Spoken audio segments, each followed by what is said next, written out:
So ayan, magandang araw sa atin mga ka-winding. So meron tayong gagawin dito mga ka-winding ay isang electric fan. So ayan, ito ay nalasing siguro ito mga ka-winding. Baka naparami ito ng inom. Baka ito ay nasubrahan sa pag-inom ng pundador. So, joke lang mga ka-winding. So isang ano ito mga ka-winding, sombran pala nito mga ka-winding ngayon, no? Ay isang can. So ito ay medyo magandang klase din siguro ito mga ka-winding. Kasi ito yung kanyang ano ka-winding, mayroon pa siyang may with radio, may music, may with radio. Kaso lang, hindi natin alam kung nasaan yung remote nito. So, ayun mga winding, yung naging problema niya dito. Sira. So, dito yung pinaka, ano niya, ito yung chargeran niya eh. Pinaka-input ng charging. Output niya ay, ano, silaw, makita. Ayan. USB output 5 volts, 1 ampere. Output power 15 watts. Input voltage 14 to 20 volts. So, ayan mga winding. So, gawin na natin ito mga winding.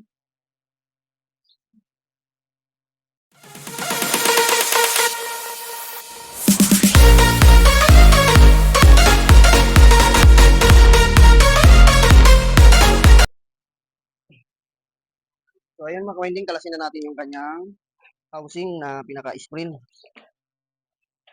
Itong Kant na brand na electric pan natin. Ayan. Tapos, angat lang natin to.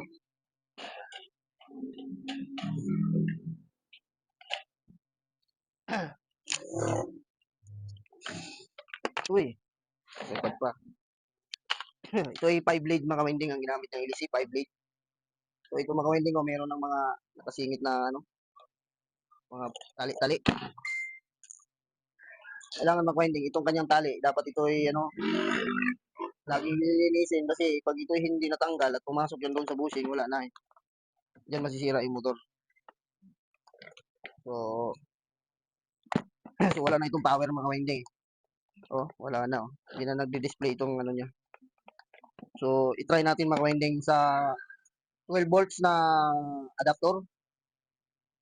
So, buksan natin yung ano nito mga winding. So, checkin natin yung motor nito. Tingnan ko kung anong tsura ng motor nito. So, tatanggalin lang natin ito. Ayan. Aray ko. Ayan. Pagtanggal lang nito mga winding ay sinisikwat lang ng touch screw. Kasi walang screw ito sa likod. Walang screw. So, ito pala yung motor niya mga winding. Napakaliit lang pala. So, ito yung nagsuswings. So, ang problema pala nito mga winding, tanggal ang kanyang tornilyo pala dito para sa swing. Yung natanggal. So, lalagyan na lang natin ng ano yan, ibang tornilyo. So, maliit lang pala. Yung style ng motor niya mga winding ay ano, pang nidik pan na maliit. Pero payat lang siya. Ito lang yung motor niya, maliit. Kumbaga ay ano, pang DC voltage lang talaga ang supply pala ng kuryente nito. Hindi siya pwede na ida-direct mo siya sa pwede mo siyang i-convert sa ano sa manual na pang electric pan talaga na may capacitor.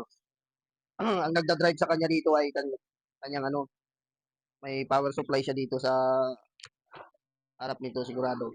Tapos yung motor niya ay DC, pang DC lang. Kasi yun naman nakalagay niya dito, DC voltage. Oh. Yan, oh, rechargeable fan. Ayan. Oh, pinaka-input niya ay DC.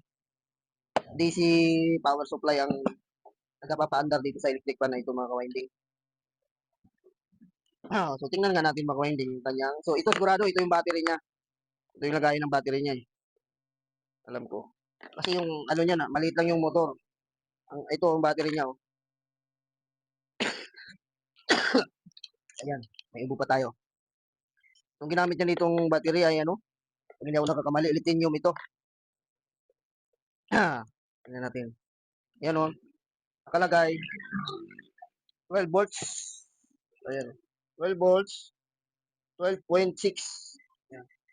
Ang kanyang maaaring mag-full charge. So ayaw matanggal, huwag na natin tanggalin. Ito natatanggal na. So ayan mga winding. So ilang piraso to? Bali, 6. Bali, 6 siya mga winding. Baka itong dalawa nakapa parallel tapos naka-series. So, yun. So, maganda to. Maganda rin. So, buksan natin yung loob nito para makita natin yung kanyang power supply. Kasi yung motor niya napakaliit eh. Para ma-check natin yung motor kung buo ba yung motor niya. Kita ba kaya? Kita kaya? Ayun, kita naman pala. Ayan. Takpan muna natin to. Ay, huwag na. Kasi ayaw umandar eh. Tapos wala pa yung ano, wala pa yung adapter. Pinaka power supply adapter niya. So try natin gamitan ng ano mga winding na 12 volts. Inputan natin siya ng 12 volts na power adapter. Kung siya ba ano, kung kaya ba niya i-supplyan ito. Kasi ang required lang niya 14. So ito na yung kanyang board mga winding oh. Ayan oh. Ito yung laman niya pala oh. Battery. Ayan oh. So ibig sabihin, ito yung pinaka charging niya, charging. So ito. Ito yung speaker niya mga winding. Speaker. Tapos itong motor, ito yung motor niya eh. Ayan. Ayan. Check natin yung motor niya mga winding kung kung buo. Kita ba? So, ilapit na natin. Ay, lapit. Ayan. Lapit natin. Ayan, para makita. Para makita, ayan. So, sit tayo kahit sa buzzer lang muna tayo. Kung may makukuha tayo ng continuity, so sa gitna tayo, sa block. So, tingnan natin kung may tayong makuha. So, meron. Ayan o, nagbabuzzer. So, hindi naman siya putol. Itong red tsaka black. So, yung black tsaka white. Ayun, meron. So, ibig sabihin, good yung ating motor mga winding. Good. Good yung ating motor. So, hindi muna natin ilagay yung electric fan. So, injikan muna natin ng power supply dito, yung pinaka-input. So, maganda yung battery nila mga-winding na ginamit, oh. Matibay. So, original siya. So, kuha lang ako mga-winding ng ng pang power supply diyan.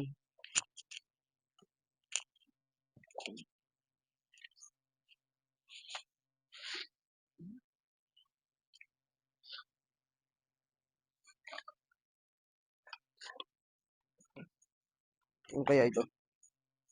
2 amperes.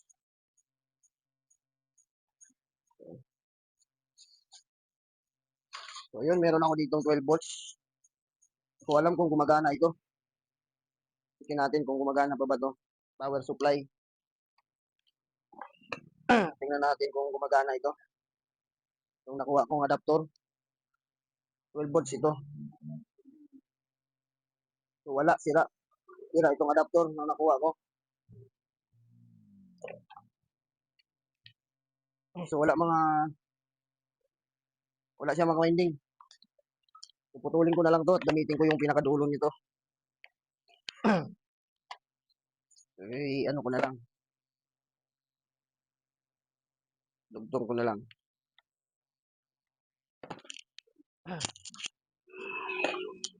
So, hanapin ko lang dito kung ano yung positive dito.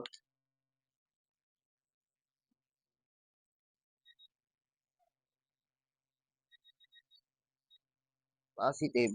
Positive ng ating adapter. Dulo. So, ito. So, ito yung positive natin. Tapos, hinang muna natin to.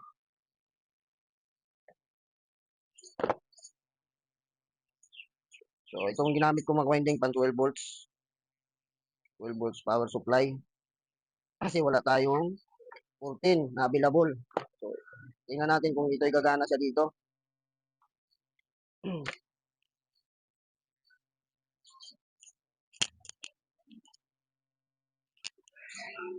So, hinangin ko lang to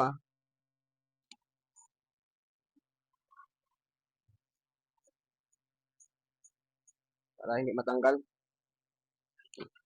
Tapos, lagyan ko lang muna ng tape pang samantala para hindi magdikit yung ating positive negative para hindi masira yung ating power supply na adapter. Yan. Kasi baka makamaya makalimutan natin. So, ayan, saksak na natin. Ay, yan, injikan natin ng 12 volts. Yan, tumunog. Ayun, no? So, ibig sabihin, mga winding, kaya niya ng, 12 volts na adapter na power supply kahit hindi na kailangan ng 15, ano ba yun? Pinaka-input na, na charger na 14. Pero kaya niya rin na mag-charge na kahit 12 volts kasi gumagana siya, oh. Kita nyo? Umiilaw-ilaw. Hindi pala kita. Ayan, umiilaw. Ibig sabihin, nagcha-charge pala siya. Kahit 12 volts lang na power supply na adapter, pwede na. So, tingnan natin kung siya ba nag-charge. Dito tayo sa positive at saka negative. Ilan ba yung laman? Naka-input tayo sa input.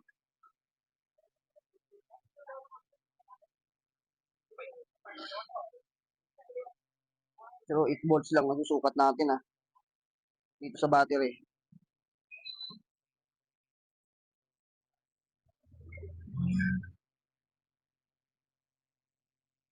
Kasi nagcha-charge.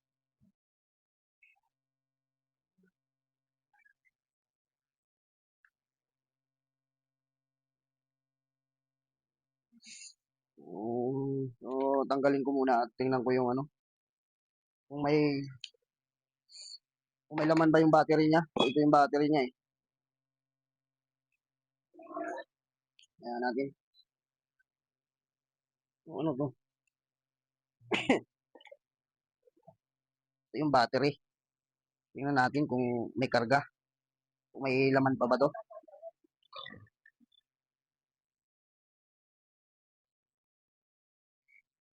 Meron, mababa. Kailangan mapuno niya ito, makuha niya ito sa required ng ganyan. Voltage side 12.6. Kailangan kung di na lang laman ito. Ayan. So, tumutunog naman. Ayan o.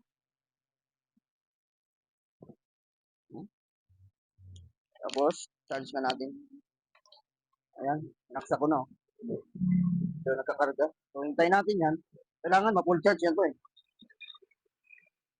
Ilaw. Yun, magana naman yung ilaw. Patayin na natin. Ayan, patayin natin yung ilaw.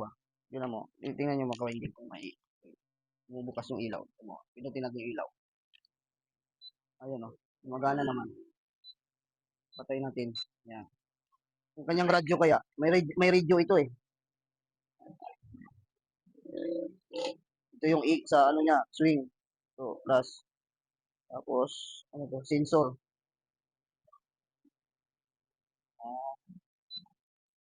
Magana naman. Okay naman pala eh. Ayun may ilaw.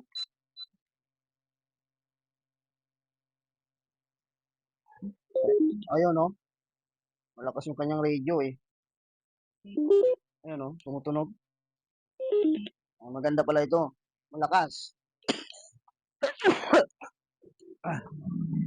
So, yan tanda rin natin yung kanyang mga hindi. Yung motor. So, bunutin ko muna. Tingnan natin kung yung kanyang motor ay hindi masira. Itong problema niya, itong ang sira na, yung pinakaliik. Saksak lang natin yung electric fan kung sabay andar.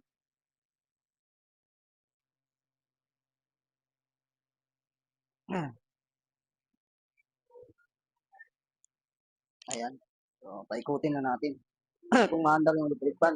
Pero nakaka-charge tayo ng yung power supply niya. Ito. Ngayon natin kung ikot. So, ayan. Tingnan nga natin kung gumagana.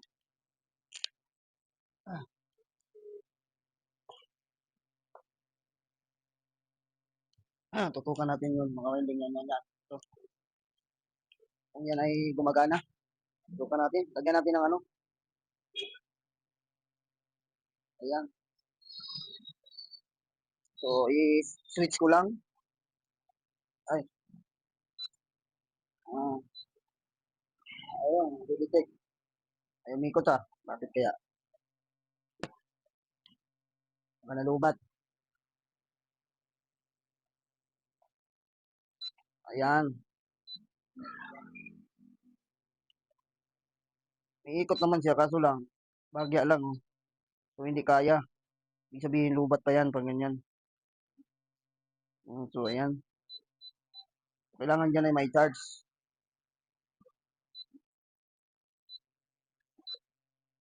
Hindi kaya. So, hindi kaya niya paikutin. So, ibig sabihin, maka-winding ay lubat. So, ayan. So, ito ang ayusin muna natin mga hindi yung liig. Yung liig, ang may problema nito. Saka yung wala siyang power adapter. Wala yung power adapter. So, ayan. So, update ko na mga winding pag naayos ko na yung liig nun. Yung liig may diferensya nun eh. So, ayan ang mga winding ay, sinacharge na natin. So, ayan. Meron na tayong isang 1 bar na So, kailangan mapuno natin yan para matesting natin yung motor at mapaandar natin. So mga winding ay ang naging problema dito sa kanyang liig ay itong kanyang tornilyo. So napalitan ko na ng tornilyo kasi itong tornilyo niya ay pudpud na itong yung pinakangipin. Tapos dito sa kanyang swing mga winding, yung pinaka tornilyo niya dito ay wala na rin. So nilagyan ko na ng tornilyo. So meron ng lackwasser ako nilagay dyan. So ito mga winding ay hindi na ito lasing. So ayan hindi na ito matigas na ito. Hindi na to lasing ngayon, hindi na to nagtumutungo. So ayan. Ang hintay na lang natin mga-winding ay itong kahit maka 3 bar tayo nito ay kaya na nito paandarin itong kanyang motor. So lubat lang ito. So kasi ang ginamit ko lang yung power supply nito mga-winding ay pang 12 volts. Wala tayong pang 14 volts na power supply. So mabilis-bilis lang sana para mabilis makapuno para mapaandar na natin. So yung mga-winding, hintay lang natin na mapaandar ito at ikabit ko na yung kanyang cover at saka yung kanyang housing. So yan ang nagiging problema. Ang naging sira niyan ito mga winding, tornilyo. Pero na-check natin yung motor ay okay naman. So good. So maliit lang yung motor niya. Maliit. Pang lidik. Parang style ng motor niya, hinidik pan na maliit. Pero DC supply. Hindi siya pwede i-convert sa sa manual na tulad ng pangkaraniwan na electric fan. So ito matipid sa kuryente mga winding. So maganda ito, matipid sa kuryente. Meron pa siyang music, saan ka pa. So maganda kahit wala ka ng radio kasi ito meron di bluetooth, pwede di bluetooth. Ayun maganda itong electric fan na ito mga winding. So ayan, so hintay lang natin mapuno mga winding. So i-cover, ilagay natin yung cover. Na mga ka-winding ay tingnan na natin yung ating chinarge. So nakailan na ba tayo? So yun mga ka-winding, naka 3 bar na tayo. So kaya na pala itong paandarin mga ka-winding. So ayan, so gamit lang natin na adapter niya ay 12 volts. Kasi wala tayong 14 volts na required. So pwede naman pala na 12 volts ang gamitin natin. So kaya lang, pag maliit lang yung amperahe mga ka-winding, umiinit yung ating power adapter. So mas maganda mga ka-winding ay medyo mataas na amperahe, kahit mga 5 ampere. Kahit magdamag mong isaksak yan na walang bunutan, so hindi masisira agad kasi medyo matibay siya at malaki-laki. So yun ang maganda mga winding kasi mag-automatic naman yan pag napuno yung kanyang battery. Kasi itong ating board ng ating electric fan na ito ay mayroong cut off yan para pag napuno yung kanyang battery ay hinto na. So ayan mga winding, ay testing na nga natin na ayan So pindutin lang natin itong power on. So ayan, umiikot na siya mga winding yung ating cant na electric fan. So pindutin lang natin yung pinaka para mag-swing. Tingnan natin kung siya ay mag-swing na. So ayan. So yun, nag-swing na siya mga-winding. So ayan. So okay na ito mga-winding. So yan, umaandar. So naka 3 bar na tayo. So tingnan natin mga-winding ay ilagay natin sa radio tapos ilaw. Ayan may ilaw ka na Pwedeng pahinaan, pwedeng palakasan. So ayan. So maganda ito mga-winding pag brown out. So ito ating Bluetooth speaker. Ayan. So tingnan natin kung siya ba itutunog. So i-connect lang natin sa cellphone natin mga ka-winding. So ayan na mga ka-winding, ay na-connect na natin sa Bluetooth. So testing na natin, i-play natin yung ating pinag-connect na Bluetooth. So ayan, play lang natin mga ka-winding. So tingnan natin itong pinaka sounds niya na speaker. So tingnan natin kung malakas ba siya. Ayan. Ayan mga ka-winding Sometimes I can feel you in my Maganda siya mga ka-winding.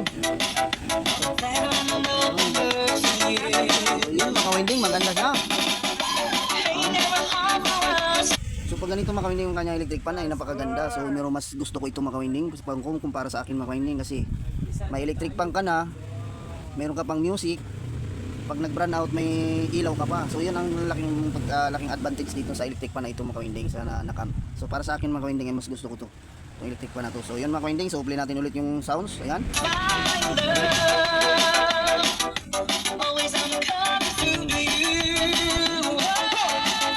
So ayan mga kawinding, so hanggang dito na lang po tayo. Kung bago kayo sa aking channel, so please subscribe at papindot ang notification bell para updated kayo pag may bago tayong video. So ayan mga kawinding, so God bless po sa ating mga kawinding. So bye bye na po. We don't have to say